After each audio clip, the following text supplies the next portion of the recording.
And at number 10 is Sound Test Date. Sonic the Hedgehog 2 introduced us to the cheat codes of debug mode and the level select option. Turns out the specific numbers that you pop into the sound test in order to get the level select, 19, 65, 09, and 17, correlate to a certain date, September 17th, 1965, the birth date of the former head of the Sonic team, Yuji Naka. And at number 9 is Sonic's Face. Sonic Mania is a game that we'll be talking quite a bit about on this list. In that particular game, when you're on the home screen, if you look past the main logo and down below it to the island it's spinning above, you'll notice a familiar shape, or rather a familiar face. It's Sonic's. And at number 8 is Eggman on the PA. In Sonic Colors, as you dash to the amusement park, you'll hear Dr. Eggman announcing a few things over the PA. While some of it is original commentary from Eggman, he also quotes some notable franchises, including Alien. No aliens were harmed in the creation of this park. And there's references too, including ones from the game Crazy Taxi. Up next, number 7 is Translations. Another Sonic Colors Easter egg here, jumping to the end of the game after Sonic has defeated Dr. Eggman, there's an interaction with one of the Wisps. You know, the aliens who end up saving you from the exploding amusement park after the fact, and who were also previously enslaved. Tails uses a translator to figure out what this little guy is saying, and it appears in decimal code on the screen. We catch a glimpse of it long enough to see that there's additional code at the bottom of the translator's screen. The first two lines it translates to are spot on in terms of what we get from the cutscene's narrative, but then there's an additional third line, which translates into "if you can read this, you're a geek." Up next, number 6 is Pinkbot. Another Sonic Mania one here. In the Studiopolis zone, there's a reference to another Sega game called Streets of Rage. The Pinkbot sign that appears in Sonic Mania is incredibly similar to the Pine Pot Cafe sign that appears in Streets of Rage 1 and 2, in all of its neon glory. Up next, number 5 is Big the Cat cameos. In Sonic Adventure 2 Battle, if you button mash during various cutscenes, Big the Cat will make a cameo in the background, seemingly not visible to the other characters in the cutscene. And he's kinda just there, either just running by hilariously or scratching himself. Gotta love Big the Cat. And our number 4 spot is Suicidal Sonic. Getting into darker territory here for our next number, in Sonic CD, Sonic is a tad suicidal. If you put down the controller and leave the game still for long enough, he'll jump off the edge and kill himself. After tapping his foot profusely, he'll say, "I'm out of here," and jump. And then it's game over. Now, if you're playing the US version, you also get this creepy music accompanying the game over part. Check it out. And our number 3 spot is Sega Sonic Popcorn Shop. As we've mentioned, Sonic Mania is filled with a ton of Easter eggs, one of which is the Sega Sonic Popcorn Shop that appears in the Studiopolis zone. The Sega Sonic Popcorn Shop was actually a real-life vending machine back in 1993. It dispensed popcorn, obviously, that was microwaved and then dropped into a cup. And it had a little game component too that accompanied the machine. You had to turn the green crank on the side of the machine to help Tails get the popcorn kernels into the fire. Although that game actually had nothing to do with the dispensing of the popcorn. If you didn't turn the crank, you still got the popcorn. Up next, number 2 is Sonic 3D Blast, and its unintentional Easter egg. If you wiggle or smack the cartridge for Sonic Blast 3D, you get sent to the level select screen. Traveler's Tales founder John Burt revealed this Easter egg's origins in a video that he posted on YouTube. He worked on the game, and one of the things that they would do to pass cartridge regulation tests was to cover up the error messages with Easter eggs, turning what was a bug into a bonus screen, meaning these glitches would just seem as if they were part of the game rather than the bugs and would still pass certification. Sneaky. And finally, in our number 1 spot is And Knuckles. Sonic Mania was critically acclaimed, and many fans felt that it was a love letter to the classic Sonic games. Keeping true to its roots, the game has a throwback to the classic's debug mode, with its own classic level select cheat. On this menu, we also get a shout out to the popular meme And Knuckles, which came into existence due to Sega's lock-on feature that allowed you to add cartridges onto existing games, making it possible to play Knuckles in Sonic 3. And of course, it spawned a meme. The meme really blew up though in 2010 after a joke review of the fictional game Sonic the Hedgehog 3 CD and Knuckles and Knuckles. So what's all that got to do with Easter eggs? Well, there's an Easter egg in Sonic Mania that many think is a shout out to the meme's infamy. A mode that lets you play as Knuckles, with Knuckles as your sidekick once you unlock the debug mode in the game. Knuckles and Knuckles. And at number 10 is Daytona USA. Sonic Mania features a few references to one of Sega's biggest arcade games, Daytona USA. And by a few, we mean 2, specifically. The first borrows the memorable Daytona voice counting down 3, 2, 1 during the game's unlockable multiplayer matches. And the second, it's a reference to the arcade classic and appears during the Studiopolis zone, in which a vehicle bearing the famous high-class Hornet writing appears sitting atop a stand in the level. and Sonic actually enters it and becomes a satellite signal. So that's pretty cool. And at number 9 is the CRT filter. What's one way to make your players feel more nostalgic? By adding a filter that literally takes you back to the way screens looked in the 90s. In a very slight but ever so appreciated feature, in the options screen in Sonic Mania, you can put on a CRT filter to make your screen look like the CRT screens of the past. And it's pretty damn cool, but also subtle. Up next, number 8 is the Supersonic Store. Jumping out of the Sonic games here and into a little bit of Grand Theft Auto, let's take a look at how the Rockstar franchise slipped a little Sonic Easter egg into their latest game, GTA 5. There's a jewelry store in San Andreas called Supersonic, with the subheading, The Ultra Fast Ring Specialist, on its storefront. Now if you guys want to find it, here's a map that shows you exactly where it is. And at number 7 is the multiplayer screen. Look at that! They're squished just like the way they used to be. For those of you who've had the joy of playing Sonic 2 in multiplayer, one of the things that you may recognize in Sonic Mania is that the multiplayer screens are squished together on the screen, the way they appeared when Sonic 2 was released. Which is pretty neat. I'm not sure if it's overly practical though, but still cool. And at number 6 is Dr. Robotnik's Mean Bean Machine. Dr. Robotnik's Mean Bean Machine was a falling block puzzle game kinda like Tetris, or the westernized version of Puyo Puyo, which came out in 1993. Now in the chemical plant stage, Act 2, there's a boss battle that references this game in the best way possible, by recreating it. And at number 5 is Team Hooligan.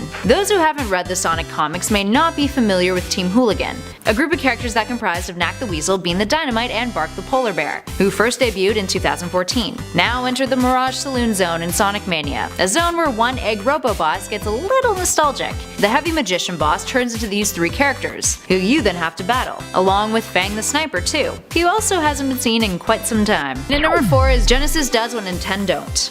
Puns. Another Easter egg featured in Sonic Mania in the Studiopolis Zone, this one references the old rivalry between Sega and Nintendo that was at its peak in the 90s, and is still kinda happening now. Sonic, after all, was created as Sega's new mascot in order to compete with Nintendo's Mario, so naturally the two have had a heated rivalry for years and years. During one part of the Studiopolis Act 2 stage, there's panels that you can flip to reveal letters on the other side, and they read Genesis Does, which is a reference to the old Genesis Does What Nintendo Don't ads. Does what Nintendo don't. Those ads clearly being from the 90s. And at number 3 is Sonic CD Hidden Message. If you enter debug mode in Sonic CD, there's a secret message screen that appears if you enter in the numbers 46, 12, 25 in Sound Test. What is revealed is a screen with the message, "Fun is infinite with Sega Enterprises," written in Japanese, that is signed by the devil, and features that creepy US boss theme music playing underneath it, along with a bunch of deformed Sonics in the background. Now there's a few rumors as to why this exists, the most plausible being a screen that was meant to pop up for those attempting to pirate the game, while other theories suggest that it's a dig at Nintendo, since Sonic kinda looks a little bit like a deformed Mario, on this screen that is. And at number 2 is Miles Tails Prower. In one of the most obvious but barely noticed Easter eggs, did you guys know that Tails' name is a reference to Sonic's speed? When the character was created as part of the Sega Technical Institute's internal competition to come up with a sidekick for Sonic, creator Yasushi Yamaguchi won for his two-tailed orange fox, and decided to name him Miles Prower, as in miles per hour.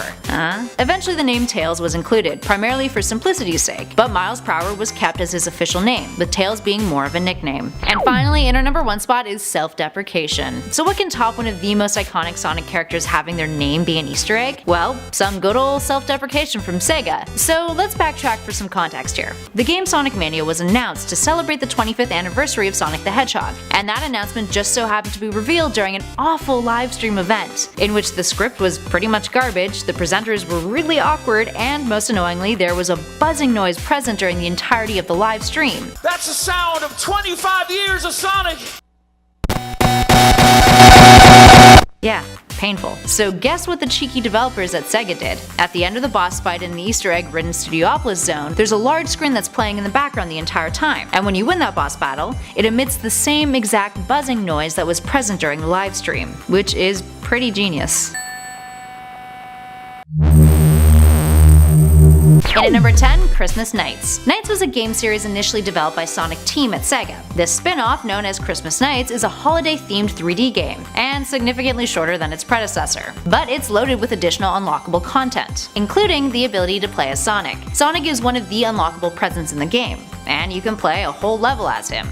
including a boss battle with Dr. Eggman dressed as Santa. It's also noteworthy for being the first 3D game in which Sonic appears in, and is a playable character. And at number 9, Virtua Fighter 2. In one of the more subtle Sonic Easter eggs, Virtua Fighter 2, another Sega game, features a bit of Sonic graffiti in one of its backdrops. An arcade game that was released in 1994 and later ported into home consoles, if players chose to fight as Jackie Brandt or Sarah Brandt, a hidden stage called Chicago is revealed. And in the background after the fight finishes, depending on how your camera is angled, you can see a brick wall with some Sonic graffiti on it. The tradition of featuring Sonic Easter eggs carried through to other Virtua games in later years too. And at number 8, Ayrton Senna's Super Monaco Grand Prix 2. Ayrton Senna was a Formula 1 champion who had won the race more times than any other driver. So of course, Sega teamed up with him to push out a Formula 1 racing game with his endorsement. He even gave the development team advice concerning the design of the tracks in the game. Considering making fast games is one of the talents in Sega's wheelhouse, popping in a little Easter egg of one of their other world-renowned speedy characters made perfect sense. So how does one find Sonic in this game? Enter World Championship mode. Start a new game on the Master difficulty level and select a rival. Sonic then appears running along the cars racing by on the next screen,